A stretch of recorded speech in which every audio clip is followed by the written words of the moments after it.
Alexa, Hello, Mark. I heard you were married to an autistic husband. That is correct. So, are things working out okay? He has not taken me on a vacation for over 10 years. He's a selfish and sensitive narcissistic bastard.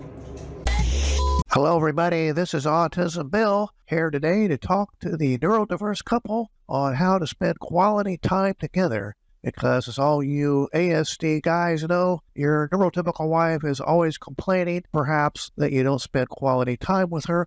And so today we're going to look at 3 things the two of you could do together. Suggestion number 1, coding. Yes, coding. Your husband is no doubt very good at this, and perhaps the two of you could create an app. One example might be an app that calculates calories of different pasta dishes. The second suggestion for quality time would be playing chess. Chess is a wonderful activity and it stimulates the brain, and you have to be really on your game to beat an autistic chess player. And the third and final suggestion is online gaming. Your husband is no doubt very good at online gaming, and I'm sure he can show you a few tricks of the trade, so to speak. And this would be yet another great way to spend quality time together. So there you go. 3 suggestions for quality time with your neurotypical wife: coding, chess, and online gaming. Your neurotypical wife will really appreciate having some quality time for a change. So this is Autism Bill. Have a great day. God bless.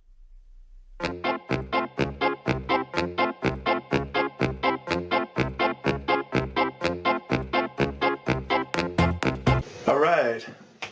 Another social skills training class? Let's go. Okay. Now, I check in with your wife periodically to see how things are going. She says that you don't help with parenting. Oh, that's a lie. I just helped with parenting last week. Oh, really? What'd you do last week? Took the family to Disneyland. We go once a year.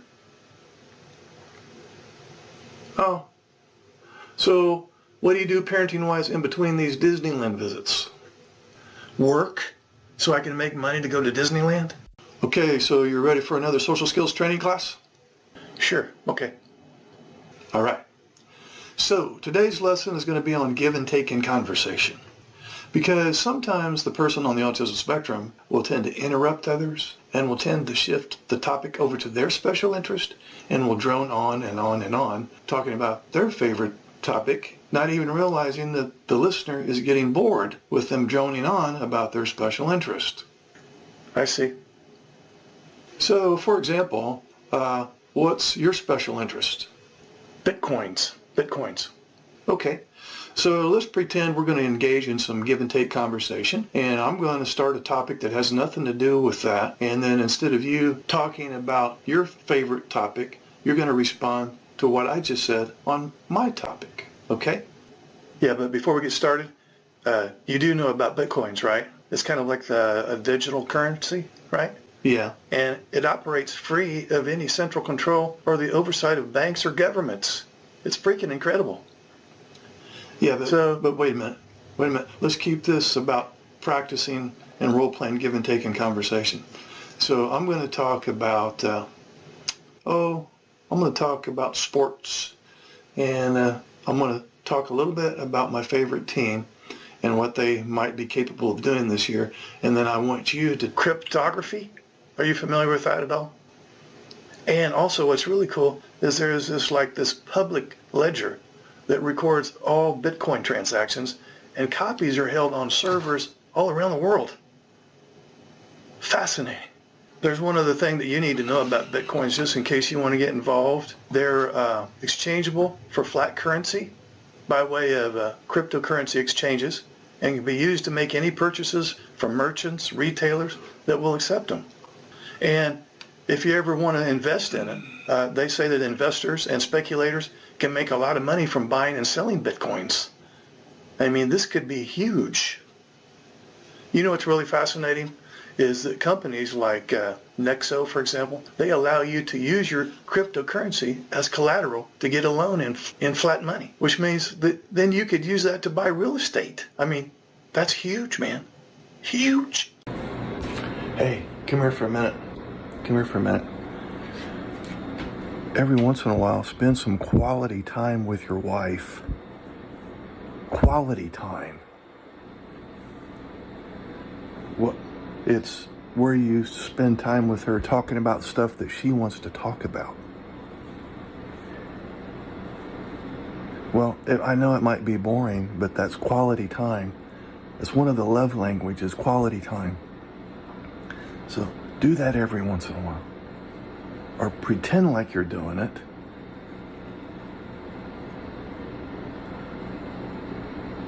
Are you getting this? Spend quality time with her every once in a while, where you're talking about things that she wants to talk about. Hello? Testing, testing. Did you get that? Is this thing even working? Alexa, what's in my cart? You have one item in your Amazon cart, including one trail mix.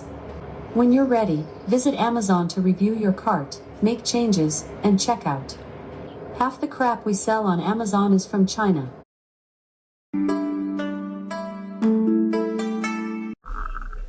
Hello, everybody. This is Autism Bill, and today I have a message to autistic men out there who are trying to date and have a little difficulty with knowing exactly what to say. So here we have a few opening lines. You can say when you meet your date for the first time. Salutations. You could say, I am gratified to make your acquaintance. You might inquire about her day by saying, did you have a favorable day today? And if you're thinking about going out to eat with your date, you can say, where would you like to partake in our dining experience? Or, please advise regarding your preference in dining facilities. And then when the date is over, you can finish up by saying, I'm pleased to announce that I adored our interpersonal relationship communication this evening. Would you be interested in dialoguing again at some point in the near future? So there you go. There's your dating tips. Have a great autistic day. This is Autism Bill. Hey, you. Come here for a minute.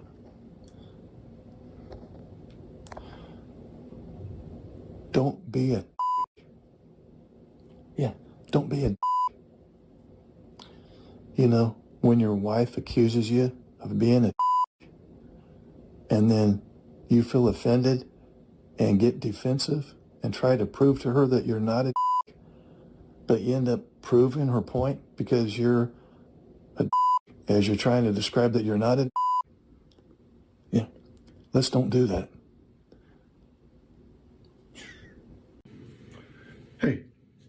Hey, you. Come here. Stop what you're doing and order your wife some flowers for delivery.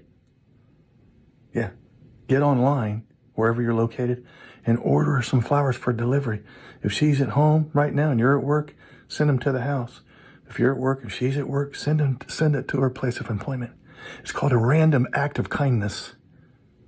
Random act of kindness. Yeah, I know it's not a holiday. No, it's not your anniversary or Valentine's Day, but it's random act of kindness. It doesn't have to be a particular holiday. Well, it lets her know that you were thinking about her. That's the whole point. Yeah. So stop what you're doing, get online, order her some flowers for delivery. Yeah. You get this, right? Hidden rule. Alexa, add Boulder avocado oil chips to my cart. You have two items in your Amazon cart, including one potato chips and one trail mix. When you're ready, visit Amazon to review your cart. We have a fire sale on Teslas. Would you like me to add one to your cart? What? Psst, hey, come here. Yeah, you, come here. Hey, the next time your wife gets all dolled up, you know, dresses up nice, puts makeup on, has her hair done because you guys are going to go out to dinner or something. When you see her after she's been all dolled up, you say, oh my God, you look so sexy. Hello? I know that shocked your brain a minute there, didn't it? Yeah. Let me repeat this. Listen, the next time your wife gets all dolled up, dressed up, makeup, hair done, when you see her, right before you go out to eat or some party or whatever, you say, oh my God, you look so sexy. So how many words is that? Oh my God, you look so sexy. 7 words. Repeat after me. Let's practice. 1, 2, 3. Oh my God, you look so sexy. And you have to look surprised. Okay, we're going to practice one more time. Okay, ready? On the count of 3. 1, 2, 3. Oh my God, you look so sexy. You got this, right? Okay. You may want to rehearse in the mirror a few times. Okay, so you ready for another social skills training class? Yeah, sure. Okay. Today we're going to talk about paraphrasing, because a lot of times autistic husbands will look at their wife as if they're listening, but they're not really listening. They're kind of preparing what they're going to say to defend themselves. So today we're going to practice paraphrasing, which is she says something and then you use your words to say back what she said, so you make sure that you understand what she's saying, right? Paraphrase, yeah. Yeah, that's called paraphrasing. Okay, so I'm going to role play. I'll pretend like I'm your NT wife. Ready? Yeah. Okay.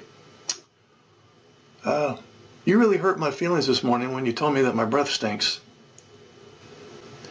You really hurt my feelings this morning when you said that my breath stinks. No, you just said the same thing I said. No, you just said the same thing I said. No, listen. A paraphrase is when you restate what the other person said, but the overall meaning is the same. A paraphrase is when you restate what the other person says, but the meaning is the same.